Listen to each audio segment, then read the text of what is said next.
Allora, eccoci qua rientrati in studio. Allora, chiudiamo un attimo il giro prima di dare anche la voce ai telespettatori che ci stanno seguendo, che sono già messi in nota per intervenire. Allora, Fratallone, il professor Casen ha messo una pulce che forse è un pochino, quasi una zecca, diciamo, no? È un qualcosina di più. Dice, ma qua che cosa c'è dietro tutto questo che sembra che sia una sorta di volontà, no? di tenere le cose in questa maniera, anzi, forse di peggiorarle pure, se possibile.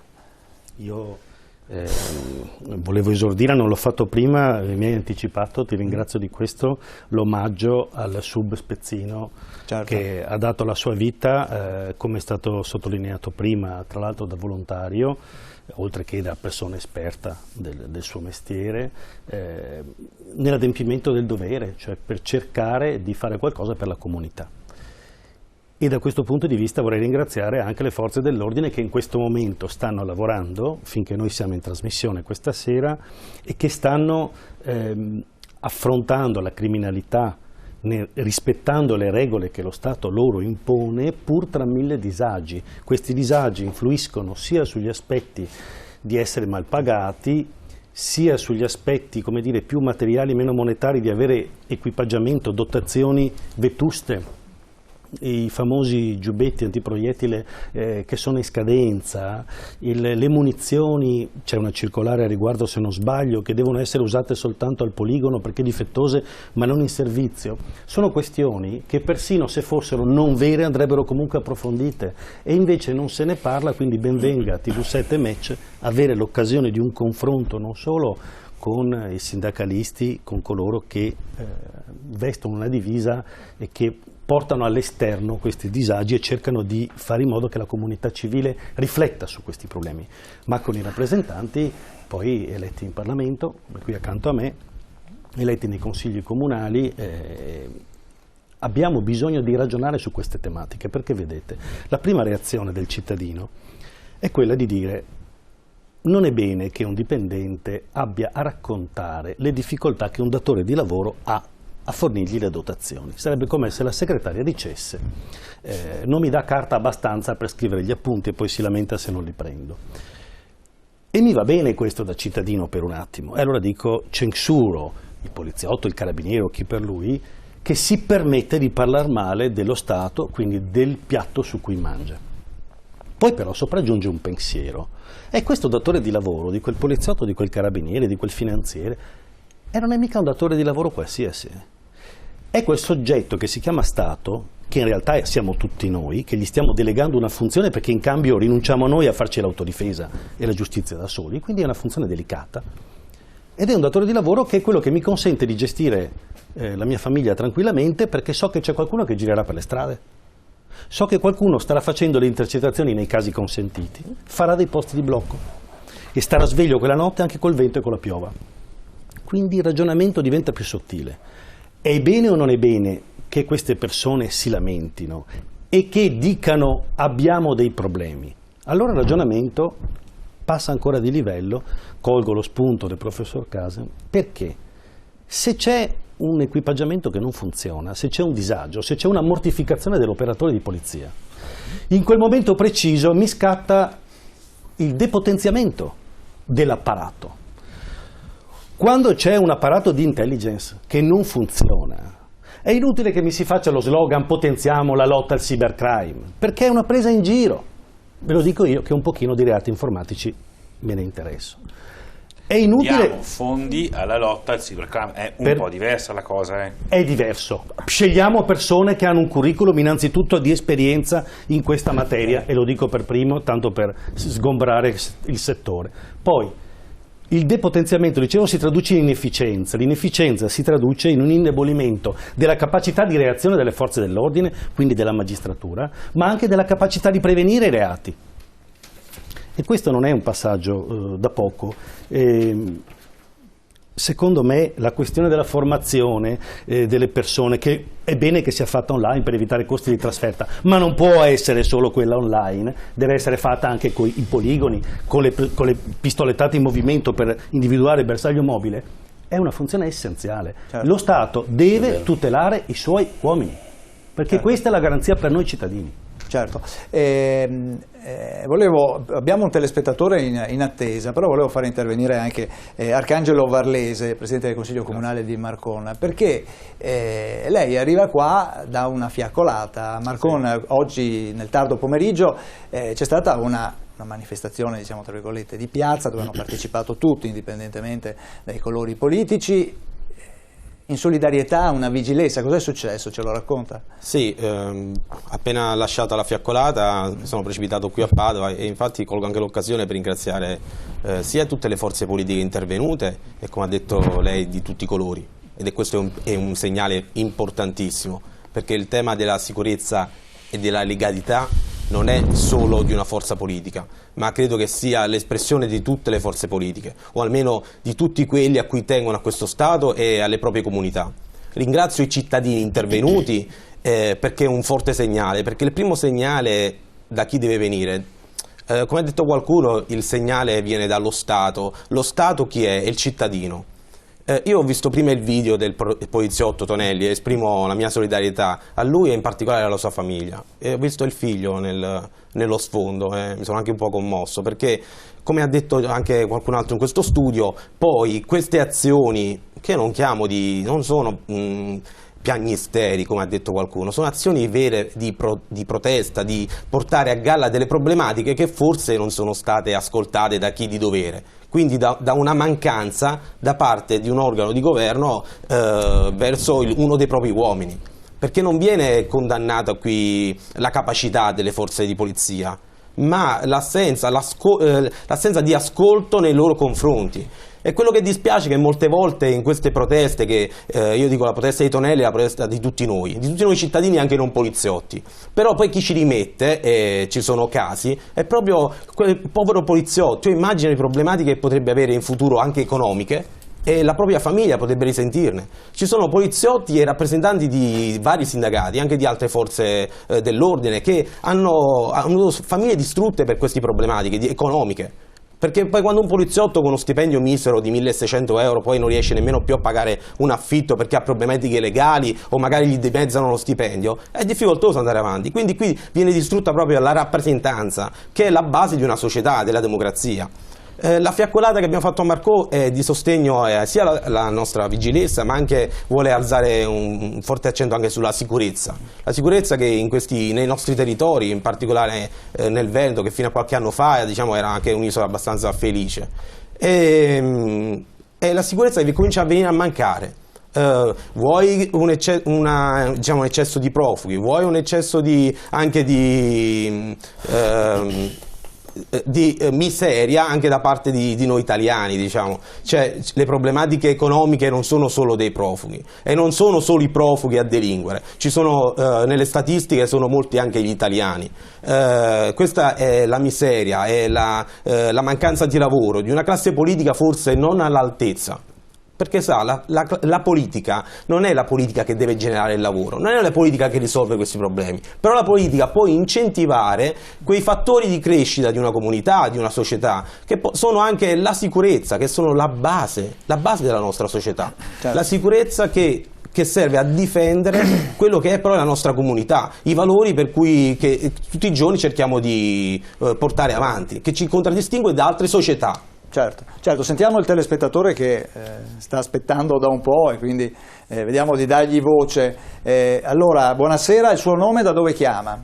Buonasera dottor Trivellato, buonasera, sono Italo Guglielmo Miloso e la chiamo da Padova. Buonasera signor Italo, prego. Aggiungo un cordiale saluto agli ospiti e in particolare all'editore, il professor Armando Case.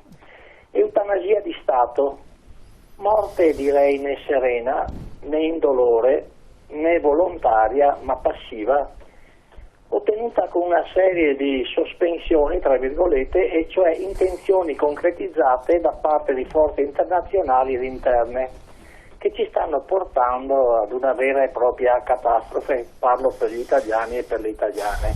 Invasioni, malavite, mafie, camorre e quant'altro, classe politica e dirigente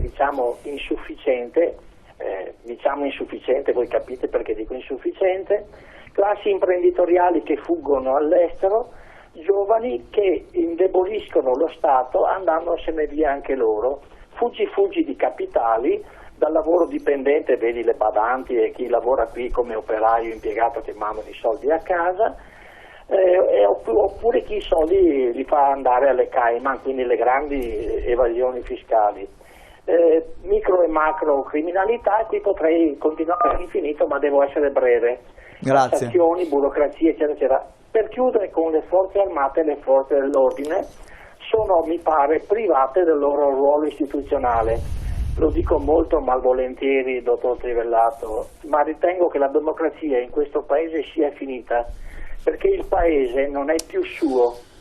Mi rendo conto della gravità di quello che le sto per dire, ma auspico da parte delle forze armate e delle forze dell'ordine di una azione decisa. Ripeto, lo dico con immenso dolore, ma lo ritengo inevitabile se vogliamo recuperare una identità. Non credo più ai processi evolutivi, economico-culturali e politici. La ringrazio tantissimo. Grazie a lei, grazie signor. E risaluto i suoi ospiti. Certo, grazie molte a lei.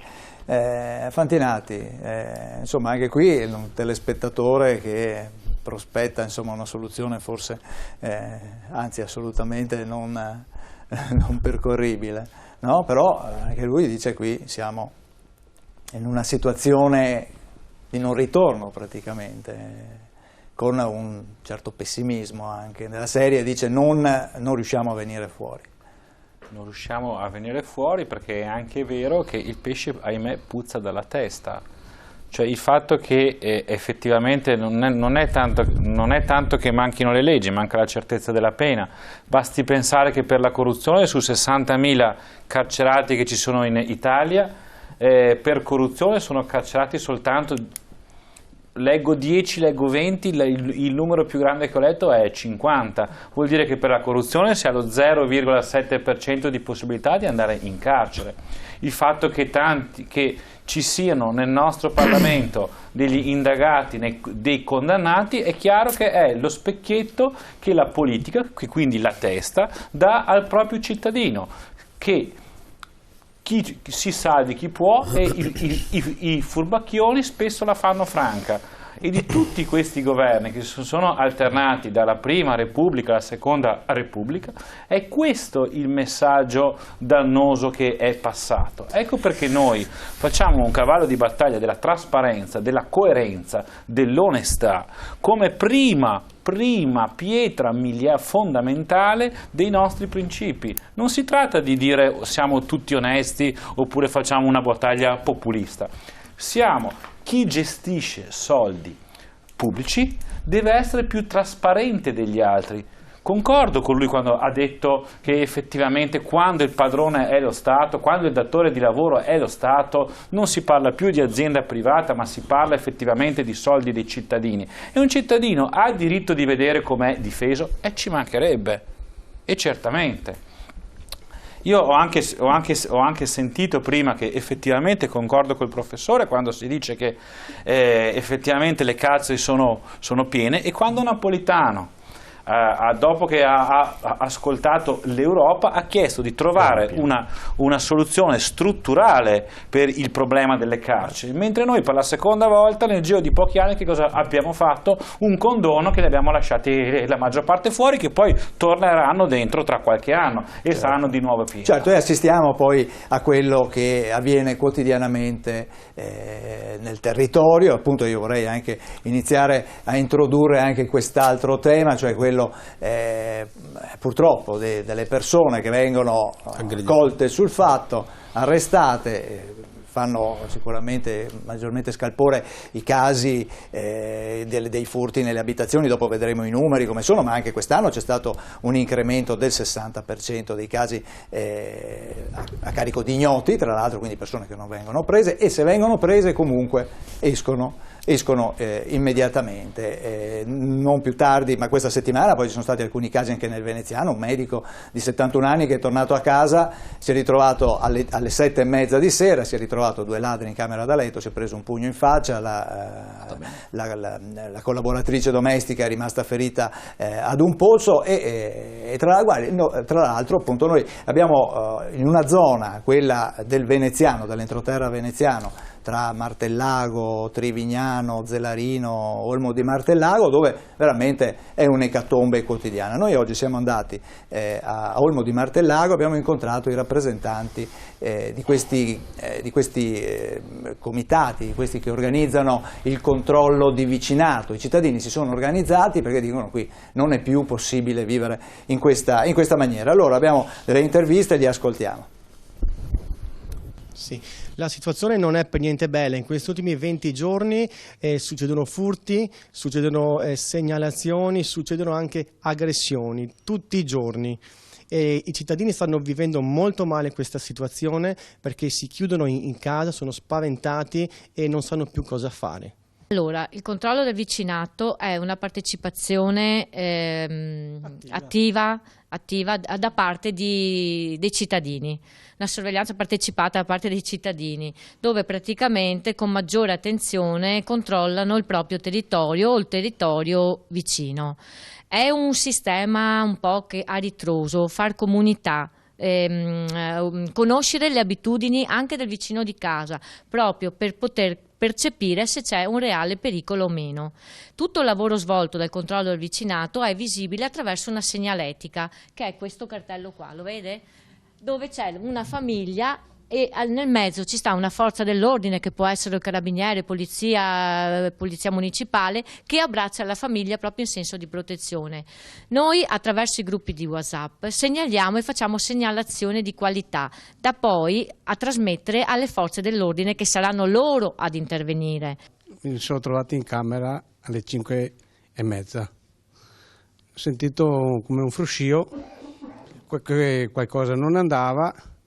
Mi sono svegliato sul passalto e ho visto un'ombra che era sul comodino e ha preso dei vari scatolette di bigiotteria che ha la moglie, un po' di argento, un po' di oro e tutte cose varie.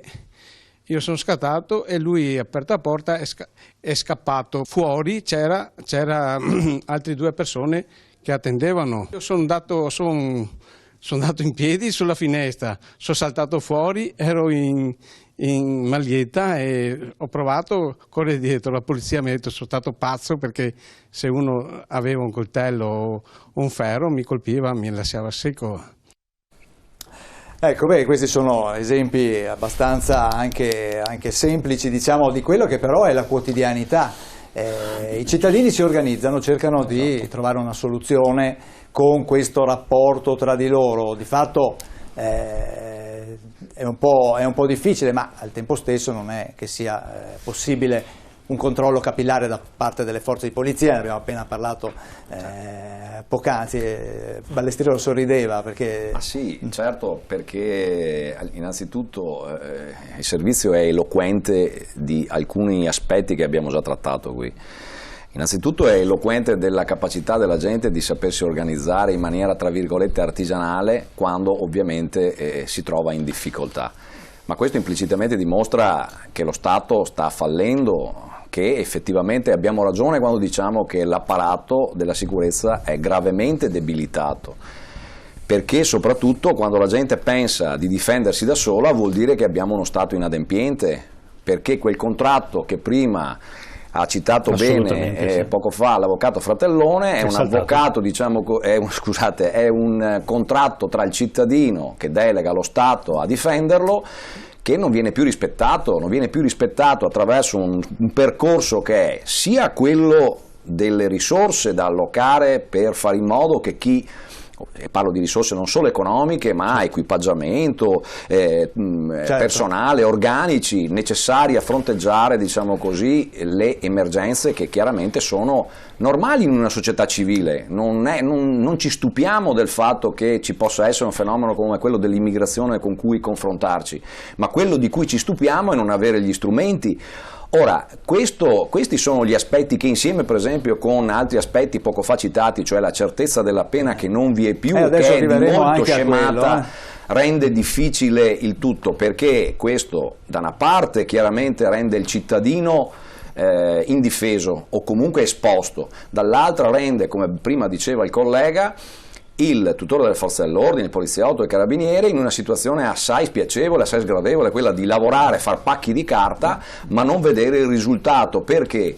perché attraverso delle norme che si sono succedute negli ultimi anni praticamente in carcere non ci va più nessuno, cioè si è chiuso il rubinetto che faceva fluire faceva riempire il carcere, quindi non facciamo più le amnistie e gli indulti, ma praticamente facciamo in modo che in carcere non ci vada praticamente più nessuno. Non ci finiscono più. A lei, Luciani. Sì, no, mi permetto anche di dire, è vero che una volta si è utilizzato il sistema, e tra questi anche quando c'è stato il governo Berlusconi, quindi con l'appoggio anche della Lega, l'amnistia e l'indulto, però parlavamo anche di altri periodi storici.